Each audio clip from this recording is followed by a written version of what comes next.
శ్రీమాత్రే నమ. జయ గురు దత్తాత్రేయ నమ. కన్యారాశి వారికి జూలై 1 నుంచి 15 మధ్యలో జరగబోయే పక్ష ఫలితాలు పరిశీలిద్దాం. కన్యారాశి వారికి రాశ్యాధిపతి బుధుడు రాబోయే 15 రోజులు కూడా లాభస్థానంలోనే ఉండడం జరుగుతుంది. ఈ కారణం వల్ల మీరు ఎక్కువగా మిత్రుల సహకారం కోరుకుంటారు. అలాగే ఏదో ఒక మిత్రుని ఇంటిలో కొన్ని రోజులు స్టే చేయడం కూడా జరుగుతూ ఉంటుంది. అలాగే మిత్రులతో కలిసి ఏదైనా కొత్త వ్యాపారాన్ని ప్రారంభించాలనే మీ ఆలోచన చాలా వరకు నెరవేరే అవకాశం ఉంది. సాధారణంగా కన్యారాశి వారు ఇతరుల కోసం ఎక్కువగా ఆలోచిస్తూ ఉంటారు. మీ ఫ్రెండ్స్ ఎవరైనా కొద్దిగా ఖాళీగా ఉంటే వారికి ఏదో విధంగా మనం సహకరించాలి అన్న ప్రయత్నం జరుగుతూ ఉంటుంది. మీరు ఏదైనా ఒక సంస్థలో ఉద్యోగం చేస్తుంటే ఆ సంస్థని ఏదో విధంగా పైకి తీసుకురావాలనే మీ యొక్క ప్రయత్నం ఎప్పుడు దానికోసమే ఆలోచిస్తూ ఉంటారు. అందుకనే సాధారణంగా కన్యారాశి కన్యాలగ్నంలో ఉన్నటువంటి ఉద్యోగస్తులు కుటుంబ విషయాల కన్నా ఆఫీస్ వ్యవహారాల మీద ఎక్కువ ఇంట్రెస్ట్ పెట్టడం వల్ల తరచూ ఈ కుటుంబ సభ్యులతో విభేదాలని చెప్పలేం, కానీ ఏదో ఒక అసంతృప్తి వాళ్ళు కనబడుతూ ఉంటుంది. అంటే టైంకి వారికి చేసిన ప్రామిస్ మీరు నెరవేర్చలేకపోతూ ఉంటారు. ఏదో సాయంకాలం 6 గంటలకు వచ్చి సినిమా తీసుకెళ్తూ ఉంటారు, మీరు రాబోతులో 10 అవుతూ ఉంటారు. ఈ కారణం వల్ల ఒక అసంతృప్తి ఉంటూ ఉంటుంది. సో ఏదైనా ఇప్పుడు బుధుడు లాభస్థానంలో ఉండడం వల్ల గతంలో మీ వద్ద సహకారం పొందిన వాళ్ళు, మీ వల్ల జీవితంలో పైకి వచ్చిన వాళ్ళు మీకు ఈ సమయంలో సహకరించడం జరుగుతూ ఉంటుంది. అలాగే దశమ స్థానంలో గురువు ప్లస్ రవి గ్రహాలు ఈ 15 రోజులు సంచరించడం వల్ల దూర ప్రాంతంలో ఏదైనా వ్యాపారం ప్రారంభించాలన్నా, దూర ప్రాంతంలో ఏదైనా ఉద్యోగం వెతకాలన్నా మీకు ఈ సమయం అది కరెక్ట్గా సమకూరుతూ ఉంటుంది. అటు మీరు ఉపాధ్యాయ వృత్తిలో ఉన్నా, న్యాయవాది వృత్తిలో ఉన్నా, సాంప్రదాయమైనటువంటి ఏ వృత్తిలో ఉన్నా సరే మీకు వృత్తిలో మార్పు కొరకు మీరు ప్రయత్నం చేస్తే దానికి సంబంధించినటువంటి మార్పు చాలా బాగుంటుంది. అలాగే వృత్తిలో ఒక హోదా గౌరవం కూడా పెరుగుతుంది. అంటే దశమ స్థానంలో రవి దిగ్బలుడై ఉన్నాడు, అలాగే గురువుతో కలిసి ఉన్నాడు. ఈ కారణం వల్ల రవి అత్యంత శుభ ఫలితాన్ని మీకు ఈ సమయంలో వెళ్ళడం జరుగుతుంటుంది. అయితే వ్యయాధిపతిగా దశమ స్థానంలో ఉండడం వలన వృత్తి మార్చాలనే మీ యొక్క ప్రయత్నం నెరవేరుతూ ఉంటుంది. సో గురువు ఎల్లప్పుడూ కూడా మరి దశమలోకి వచ్చి ధనస్థానాన్ని వీక్షించడం వల్ల ఆర్థిక పరంగా మీకు చాలా వరకు ఫైనాన్స్ పొజిషన్ పెరుగుతుంది, జీతం పెరుగుతుంది, కుటుంబ సౌఖ్యం పెరుగుతూ ఉంటుంది. అలాగే ఒకవేళ మీరు ఏదైనా ఒక దూర ప్రాంతంలో ఉద్యోగం చేస్తూ కుటుంబానికి దూరంగా ఉంటే ఈ సమయంలో కుటుంబానికి దగ్గరగా వచ్చి మీ యొక్క వృత్తి నిర్వహించడానికి కూడా ఈ స్థితి అనుకూలంగా ఉన్నది. అలాగే మరి 12వ స్థానంలో కుజగ్రహం, దీన్ని జాగ్రత్తగా మీరు గమనించవలసి ఉంటుంది.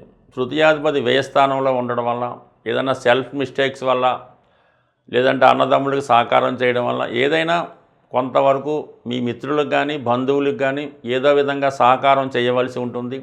తప్పనిసరి పరిస్థితుల్లో మీ దగ్గర డబ్బులు ఉన్నా లేకపోయినా వారికి ముందుగా మీరు సహకరించవలసి ఉంటుంది. అలాగే ఆరోగ్య విషయంలో కూడా కొంత జాగ్రత్త పడవలసి ఉంటుంది. ఇక అష్టమాధిపతిగా వ్యయస్థానంలో ఉంటూ కేతువుతో కలిసి ఉండడం వలన వ్యక్తిగతంగా మీరు మీ యొక్క స్థితిని బట్టి మీకు అనారోగ్యం కలగడం కానీ, లేదంటే మీ కుటుంబంలో ఎవరికన్నా హెల్త్ ప్రాబ్లమ్స్ రావడం వల్ల హాస్పిటల్ సందర్శించి రావడం, వారికి కొంత సేవ చేసి తప్పకుండా చేయవలసి ఉంటుంది. సొంత పనులు మానుకోనైనా ఇతరులకు సేవ చేయాలనే మీ యొక్క ధర్మం ఇప్పుడు నెరవేరే అవకాశం ఉంది. మొత్తం మీద చాలా వరకు ఈ సేవాభావం అనేది ఇప్పుడు మీకు కనబడుతూ ఉంటుంది. ఇక శుక్రుడు భాగ్యస్థానంలో ఉన్నాడు, ఇది ఒక విధంగా అదృష్టం. ఈ రాశిలో ఉన్నటువంటి స్త్రీలకి వారి యొక్క వ్యక్తిగత హోదా పెరుగుతుంది, అధికార హోదా లభిస్తుంది. గతంలో పోగొట్టుకున్నది ఏదైనా తిరిగి సంపాదించుకునే ప్రయత్నం జరుగుతుంది. వ్యక్తిగతంగా మీ కుటుంబంలో ఒకరికి ఏదో ఒక హోదా పెరగడం జరుగుతుంటుంది. ఎక్కువగా ఈ కన్యారాశిలో చిన్నగా ఈ సినిమా రంగం, టీవీ రంగంలో ఈ చిన్న ఆర్టిస్టులు కానీ, ఈ మ్యూజిక్ డైరెక్టర్లు కానీ, మిమిక్రీ మాటలు రాసేవాళ్ళు, ఏదన్నా చిన్న వృత్తుల్లో ఈ సినిమా ఫీల్డ్లో ఉన్నవారికి ఈ సమయంలో మీ టాలెంట్కు తగ్గ విధంగా ఒక గొప్ప అవకాశం రావడం జరుగుతూ ఉంటుంది. మిమ్మల్ని మీరు రుజువు చేసుకుంటూ మీ యొక్క స్థాయిని పెంచుకుంటారు. అలాగే మీ యొక్క ఆర్థిక స్థితిని కూడా పెంచుకునే ప్రయత్నం చేయడం జరుగుతుంది. రాహు ప్రస్తుతం మీకు ఫేవర్గా ఉన్నాడు. 6వ స్థానంలో రాహు ఉండడం వలన విచిత్ర వేషాలు వేస్తున్న వారికి, ఏదో విధంగా మనం అనుకున్న పని సాధించాలని అనుకున్న వారికి పలు రంగాల్లో టాలెంట్ ఉపయోగించుకోవడానికి కనబడుతూ ఉంటుంది. మీకు ఎవరన్నా పోటీ ఉంటే, గతంలో మీకు శత్రువులుగా ఉన్నవాళ్ళు మిమ్మల్ని అణగదొక్కాలనుకున్నవారు ఈ సమయంలో మీకు సహకరించి మిమ్మల్ని వాళ్ళు ఉపయోగించుకొని మీకు సహకరిస్తారు. వాళ్ళు కూడా మీ అభివృద్ధికి చాలా వరకు కారణమవుతుంటారు. అంటే ఈ సమయంలో శత్రువులు మిత్రులుగా మారే అవకాశం ఉన్నది. సో ఇవన్నీ పక్కన పెడితే కేవలం శని భగవానుడు సప్తమంలో ఉండడం వల్ల భార్యాభర్తల మధ్య ఫిజికల్గా కానీ ఉద్యోగరీత్యా కానీ కొంత గ్యాప్ రావచ్చు. అలాగే శని లగ్నాన్ని వీక్షించడం వల్ల, రాశిని వీక్షించడం వల్ల ప్రయాణాలు ఎక్కువగా చేయవలసి ఉంటుంది. ఈ ప్రయాణాల వల్ల ఈ వైవాహిక బంధానికి కొంత దూరం అవడం జరుగుతూ ఉంటుంది. ఎంత ప్రయత్నం చేసినా 1-2 సార్లు ప్రయత్నం చేస్తే తప్ప మనం అనుకున్న పనులు పూర్తి కాకుండా మధ్యలో ఆగిపోవడం, వాయిదా పడడం జరుగుతుంటుంది. కాబట్టి ఏదైనా పట్టువదలని విక్రమార్కుల్లా విశేషంగా కృషి చేస్తేనే తప్ప మీ యొక్క కార్యక్రమాలు సజావుగా జరిగే అవకాశం ఉండదు. మనకి ఈ గ్రహాల స్థితిని అనుసరించి చేసుకునే పరిహారాలను బట్టి గ్రహాల యొక్క అనుకూలత రావడం జరుగుతూ ఉంటుంది. ఈ మనం జూలై 1 నుంచి 15వ తారీఖు అంతా కూడా ఆషాఢ మాసంలో ఉండడం వల్ల ఇది అమ్మవార్లకి చాలా ఇష్టమైనటువంటి నెల. ఈ సమయంలో అమ్మవారిని ఆరాధించడం వల్ల వారి యొక్క అనుగ్రహంతో జాతకుడికి ఉన్నటువంటి ఈతి బాధలు, సమస్యల నుంచి బయటపడడం జరుగుతూ ఉంటుంది. సో ఏదన్నా ఒక జాతకుడు జీవితంలో అదృష్టవంతుడిగా మారాలంటే గురుగ్రహ అనుగ్రహం తప్పనిసరిగా ఉండవలసి ఉంటుంది. అటువంటి గురు పౌర్ణిమ ఈ నెల అంటే జూలై నెల 10వ తారీఖున ఈ గురు పౌర్ణిమ రావడం జరుగుతుంది.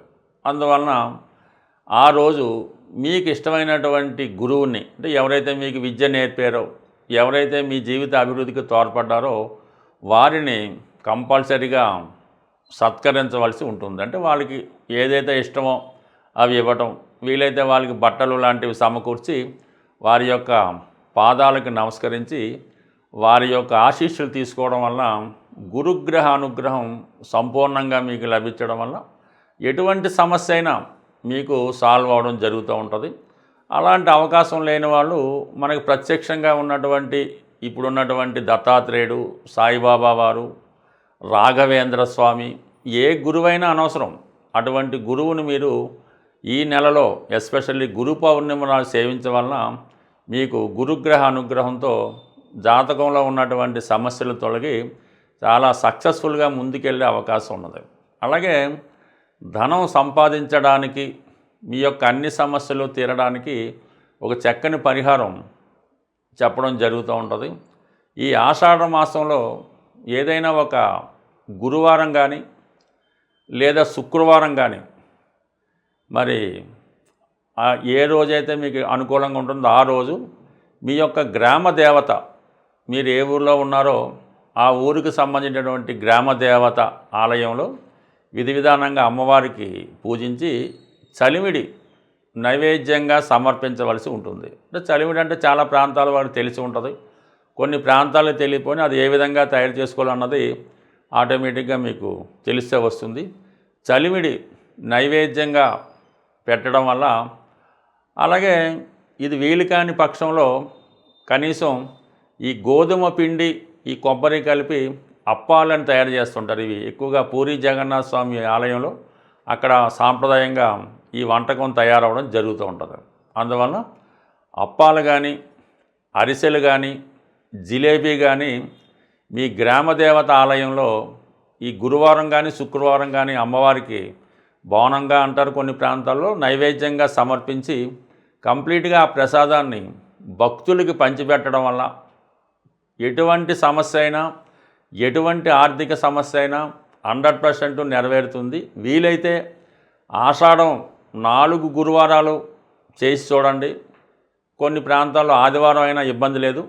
బట్ ఏదైనా ఈ రెమెడీ చేసిన రోజు కొద్దిగా నీసు మాంసాలు తినడం కానీ, మద్యం, మధువు అలాంటి వాటికి దూరంగా ఉండాలి. కాబట్టి ఈ ప్రసాదం తీసుకున్న వాళ్ళు కూడా ఆ విధంగా నియమంగా ఉండాలన్నమాట. అప్పుడే ఆ ఫలితం మీకు రావడం జరుగుతూ ఉంటుంది. అందుకని ప్రసాదాన్ని కూడా ఎవరికి పడితే వారికి పంచడం అది జరగదు. అందుకని మీరు గురువారం కానీ శుక్రవారం అయితే ఈ పరిహారం పాటించడం వల్ల కేవలం మీకు 2-3 రోజుల్లోనే ఆ ఫలితం కనబడే అవకాశం ఉంటుంది. స్వస్తి.